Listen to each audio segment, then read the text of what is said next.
Hello everyone, once again here I am in front of you to discuss the topic of CRPC, and the topic name is anticipatory bail, which section is section 438 of CRPC.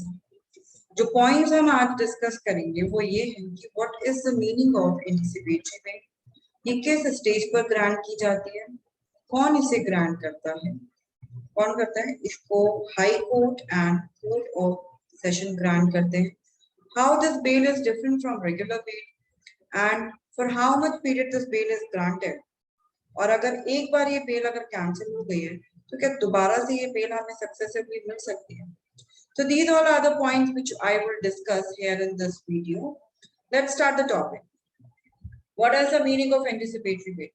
Anticipatory. What is the meaning of anticipatory? Anticipation of arrest.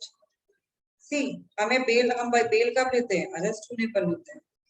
या कब लेते हो आप bell? Bell तब लेते हैं जब आप अरेस्ट हो जाते हो. फिर आप मजिस्ट्रेट से क्या करते हो? एप्लीकेशन देते हो और बेल अप्लाई करते हो, और मजिस्ट्रेट जो है आपको बेल ग्रांट करता है ऑन हिज ओन डिस्क्रिप्शन. सी, एक और चीज बता दूं मैं आपको, बेल जो होती है वो दो तरीके के केसेस में आती है. एक बेलेबल केस होते हैं और एक नॉन बेलेबल केस होते हैं. Okay, non bailable case. Bailable case में बेल जो होती है वो एज अ राइट मिलती है. मतलब वहां पे मजिस्ट्रेट या पुलिस ऑफिसर कोई डिस्क्रिशन नहीं होता उनके पास ग्रांट करें या नहीं करें. It is mandatory for the magistrate और the police officer to release the accused on bail and this is his right. Okay, non bailable offence में क्या होता है, मजिस्ट्रेट के पास डिस्क्रिशन होता है क्या वो बेल पर रिलीज करे या रिलीज ना करे. This is all upon the discretion of the magistrate. जो एंटीसिपेटरी बेल है, this anticipatory bail is granted और the situation falls only in the cases of non bailable offences.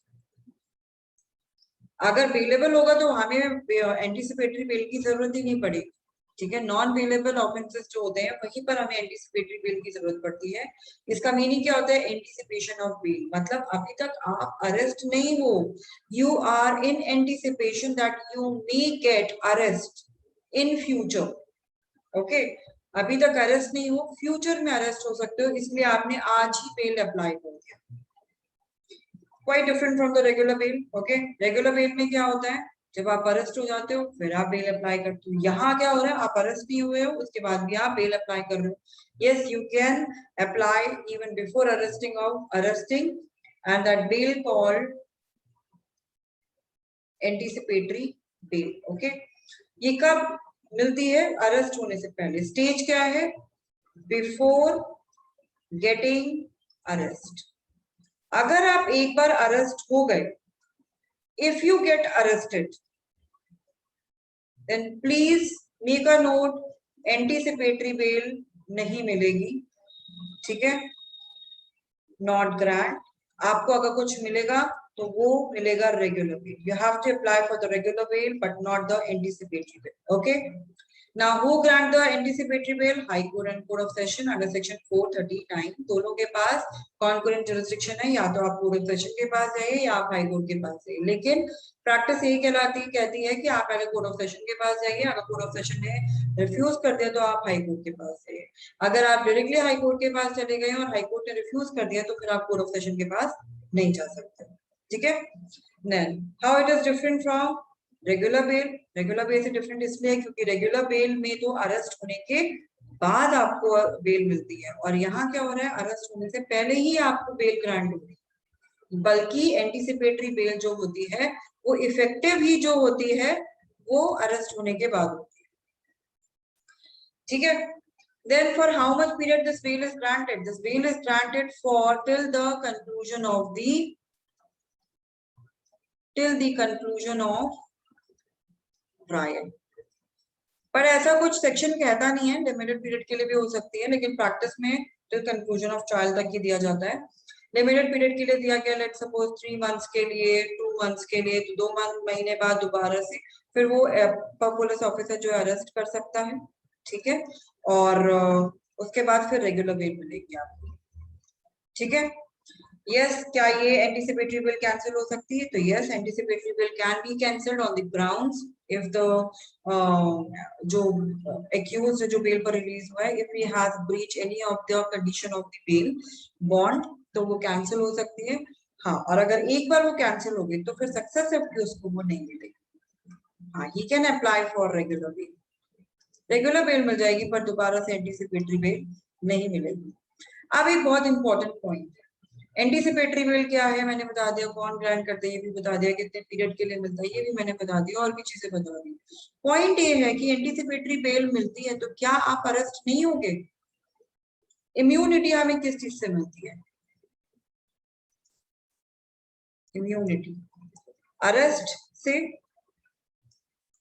या कॉन्टिन्यू कस्टडी से? देखिए, ये बहुत इंपॉर्टेंट पॉइंट है। अगर एंटीसिपेटरी बेल आपको ग्रांट हुआ है, that doesn't mean that you can not arrested, you will arrested but you will be released on bail when you get arrested.